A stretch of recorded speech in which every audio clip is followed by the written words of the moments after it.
সুপ্রিয় দর্শক, আসসালামু আলাইকুম। আপনাদের সবাইকে স্বাগত জানাচ্ছি এখনকার আলোচনায়। আপনাদের সঙ্গে আছি আমি সিরাজুল ইসলাম। অনেকগুলো খবর আছে, ছোট ছোট করে যদি বলি তাহলে বলতে হবে একটা গুরুত্বপূর্ণ রিপোর্ট আছে। মার্কিন এনবিসি টেলিভিশন জানিয়েছে ইরানের হামলায় আমেরিকা আসলে নজিরবিহীন ক্ষতির মুখে পড়েছে। এতদিন যে সমস্ত কথাবার্তা বলা হয়েছে, ক্ষয়ক্ষতির পরিমাণ তার চেয়ে আসলে অনেক অনেক বেশি। এবং সবচেয়ে গুরুত্বপূর্ণ তথ্য হচ্ছে যে ইরানের সাথে আমেরিকা ইসরায়েলের যে যুদ্ধ হয়েছে, এই যুদ্ধে সবচেয়ে মারাত্মকভাবে ক্ষতিগ্রস্ত হয়েছে সিআইএর কেন্দ্রগুলো, বিমান, তারপরে আদার আদার যে সমস্ত যা ক্ষয়ক্ষতি হয়েছে হয়েছে। কিন্তু মধ্যপ্রাচ্য জুড়ে আমেরিকার যে সিআইএর কেন্দ্র, গোয়েন্দা সংস্থার কেন্দ্র যেগুলো একেবারে তছনছ করে দিয়েছে। বলা হচ্ছে যে আমেরিকার ইতিহাসে এইরকম বড় ক্ষতির মুখে আর আমেরিকা কখনো পড়েনি। এদিকে মার্কিন পররাষ্ট্রমন্ত্রী মার্কো রুবিও বলেছেন যে তারা এখনই ইরানে আর কোনো হামলার পরিকল্পনা করছে না, বরং তারা ইরানের বিরুদ্ধে নিষেধাজ্ঞা আরোপ করে ইরানের উপরে বড় রকমের চাপ সৃষ্টি করতে চান। এই যে আমেরিকা বলছেন যে তারা ইরানের উপরে আর এখনই কোনো যুদ্ধ বা আগ্রাসন চালাতে চান না, এই কথার ভেতরে অর্থাৎ এই কথার পেছনে অন্য কোনো আলাপ আছে কিনা।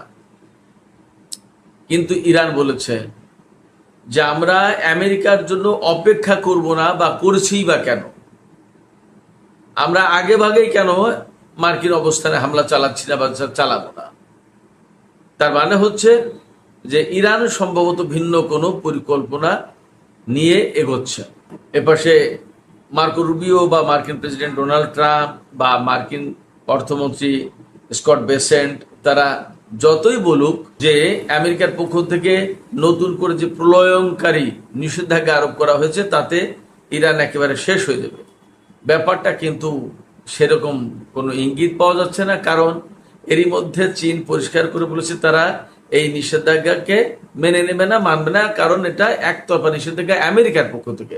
এর আন্তর্জাতিক আইনের কোনো ভিত্তি নেই, অর্থাৎ জাতিসংঘ বা আন্তর্জাতিক কোনো সংস্থার পক্ষ থেকে ইরানের বিরুদ্ধে এই নিষেধাজ্ঞা দেয়া না। ওপাশে কাতার বলছে যে তার পক্ষেও এই নিষেধাজ্ঞা মেনে নেওয়া বা নিষেধাজ্ঞায় সহযোগিতা করা সম্ভব হবে না।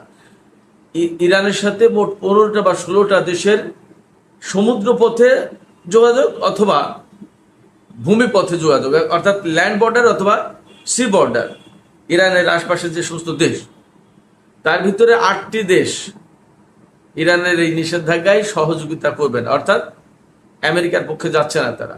আর 8টা দেশ হয়তো নিষেধাজ্ঞা নানান কায়দায় মেনে নিতে পারে, অর্থাৎ আমেরিকা যা বলছে তাই হয়তো শুনতে পারে। এর মানে হচ্ছে মার্কিন প্রেসিডেন্ট ডোনাল্ড ট্রাম্প সরাসরি এই নিষেধাজ্ঞা বাস্তবায়নের ব্যাপারে চ্যালেঞ্জের মুখে পড়লেন। তাহলে আমেরিকা কি করবে? এই জায়গায় তারা ইরানের সামনে টোপ দিচ্ছে যে হরমুজ প্রণালী খুলে দিলে এ সমস্ত সবকিছু চলে যাবে।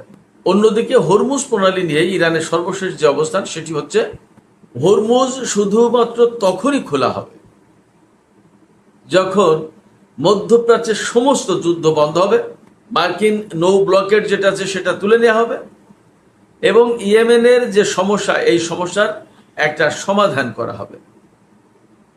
আগের যে নতুন আরো কিছু যুক্ত হয়েছে, তার মানে আমেরিকা হরমুজ প্রণালী খোলার ব্যাপারে নতুন নতুন শর্তের মুখে পড়ছে। অন্যদিকে হরমুজ প্রণালী কিভাবে খোলা হবে তার একটা রোডম্যাপ, তার একটা কাঠামো দাঁড় করিয়েছে ওমান এবং ইরান। কি সেই কাঠামো? সুপ্রিয় দর্শক, আজকের ভিডিওতে এই বিষয়গুলো নিয়ে মোটামুটি বিস্তারিত আলোচনা করার চেষ্টা করব। এর সাথে খুবই গুরুত্বপূর্ণ একটা ব্যাপার থাকবে, সিআইএ প্রধান কেন রাশিয়াতে এসেছিলেন। আমরা আজকে দুপুরে ভিডিওতে বলেছিলাম সিআইএ প্রধানের রাশিয়া সফর সম্পর্কে কেন এসেছিলেন, তার আরো কিছু কারণ। ওয়াল স্ট্রিট জার্নাল, আমেরিকার ওয়াল স্ট্রিট জার্নাল খুব গুরুত্বপূর্ণ পত্রিকা, আপনারা সবাই হয়তো জানেন, খুব প্রভাবশালী পত্রিকা। সেই পত্রিকার বরাত দিয়ে কিছু কারণের কথা উল্লেখ করা হয়েছে, আমি আপনাদের সামনে তুলে ধরব। আশা করি আলোচনা ভালো লাগবে এবং আপনারা শেষ পর্যন্ত সঙ্গে থাকবেন। আর আলোচনা যদি ভালো লাগে তাহলে লাইক, কমেন্ট, শেয়ার করবেন এবং চ্যানেলটি সাবস্ক্রাইব করে সাথেই থাকবেন। দর্শক, চলুন আমরা বিস্তারিত আলোচনা করি।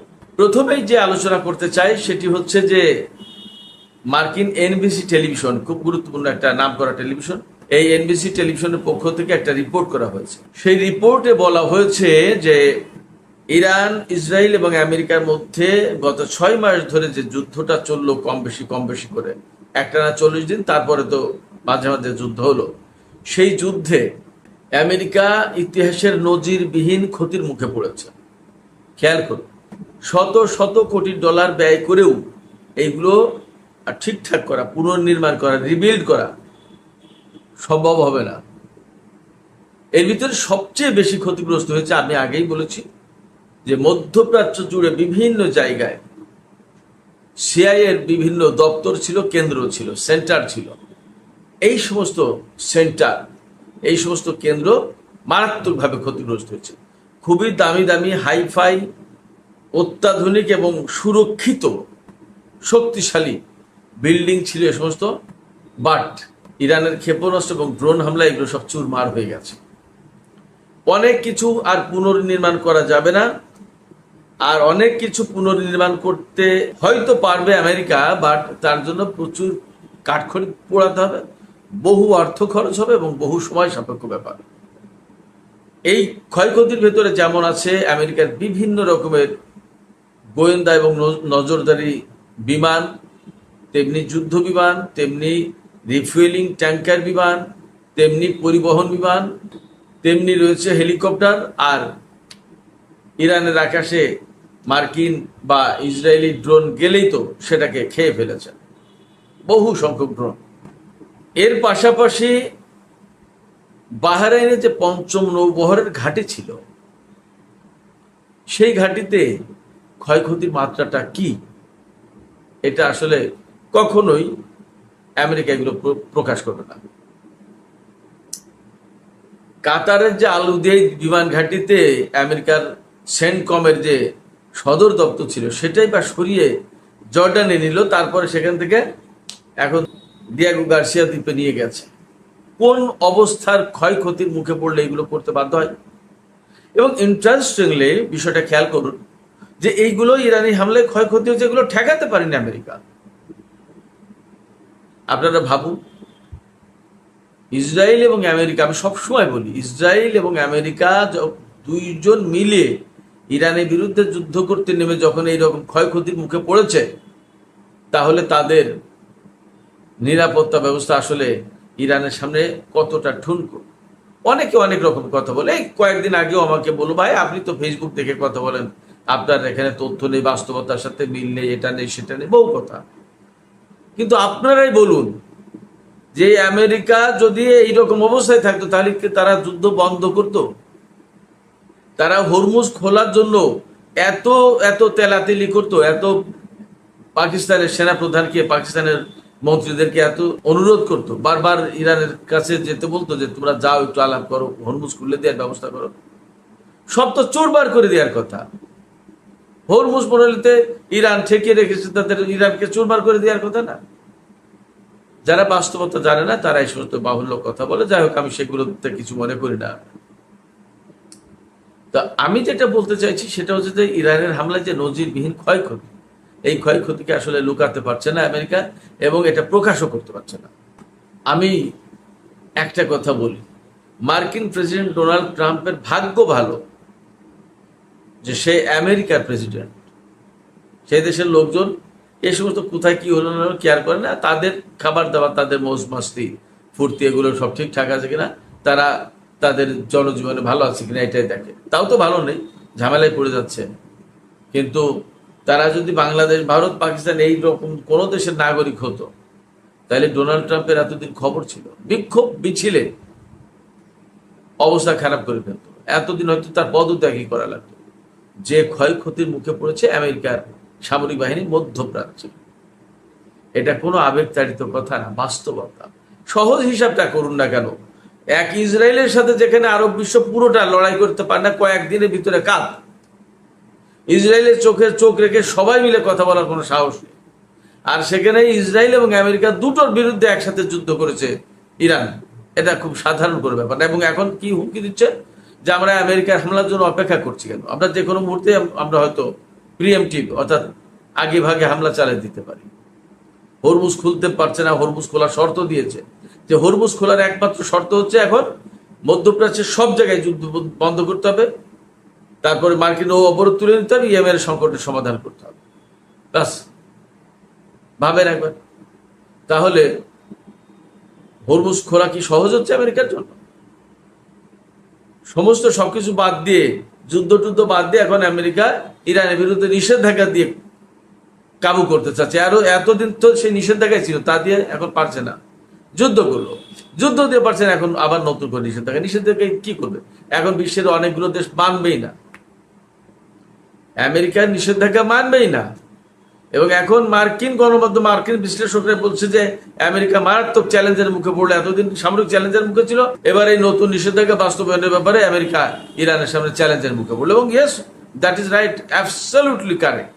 প্রচন্ড চ্যালেঞ্জের মুখে। চীন মানবে না, কাতার মানবে না, মধ্যপ্রাচ্যের যে সমস্ত নেইবারিং কান্ট্রি ইরানের, তাদের 8টা দেশ মানবে না এই নিষেধাজ্ঞা। তাদের পক্ষে সম্ভব। তারা বলেছে যে ইরানের সাথে তাদের অর্থনৈতিক কানেকশনটা এত ডিপ, এইগুলো বাদ দেওয়া সম্ভব না।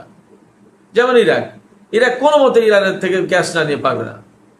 তাদের বছরে $400 কোটি গ্যাস লাগে, এটা সাধারণ কোনো ব্যাপার না, শুধু গ্যাস।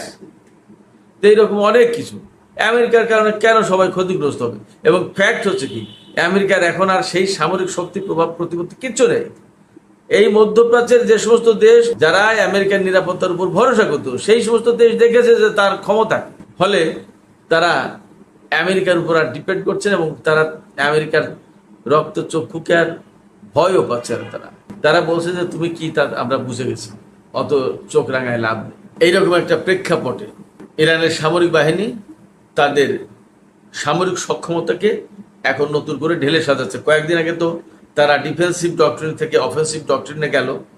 এখন তাদের সামরিক সমস্ত সরঞ্জাম, সমস্ত সবকিছু এই যুদ্ধের অভিজ্ঞতার আলোকে আপগ্রেড করছে। তারা বলছে যে এই 40 দিনের যুদ্ধে তারা অনেক অভিজ্ঞতা অর্জন করেছে এবং এই অভিজ্ঞতার আলোকে তাদের কোন অস্ত্র কোথায় ভালো কাজ করেছে, কিভাবে কাজ করলে ভালো রেজাল্ট আসে, এগুলো তারা ঠিকঠাক করেছে, বুঝেছে, গবেষণা করেছে, স্টাডি করেছে এবং সেইভাবে তারা সবকিছু সেট করছে। যেখানে দুর্বলতা আছে সেটাকে আপগ্রেড করার চেষ্টা করছে। এবং ইরান বলছে যে তাদের বেশিরভাগ সামরিক সরঞ্জাম নিজেদের তৈরি, নিজেদের প্রযুক্তি। এদিকে ইরানের সামরিক বাহিনীর মুখপাত্র জেনারেল শেকারচি একটা নতুন তথ্য দিয়েছেন। তিনি বলেছেন যে আমাদের সামরিক লক্ষ্যবস্তু হিসেবে আরো 3টে বিষয় যোগ হয়েছে। একটা হচ্ছে বিবিসি, একটা হচ্ছে ব্রিটেন থেকে পরিচালিত ইরান ইন্টারন্যাশনাল টেলিভিশন চ্যানেল সম্ভবত, আর একটা হচ্ছে রেডিও ফারদা। ফার্সিতে ফারদা মানে আগামীকাল। তো শেকারজি সুস্পষ্ট করে বলেছেন যে এই 3টা প্রতিষ্ঠান, বিবিসি ফার্সি সম্ভবত, তারপরে ইরান ইন্টারন্যাশনাল এবং রেডিও ফারদা, এই 3টা প্রতিষ্ঠান সিআই এবং মোসাদের সাথে ডাইরেক্ট কানেক্টেড এবং এরা ওদের সোলজার হিসেবে কাজ করে।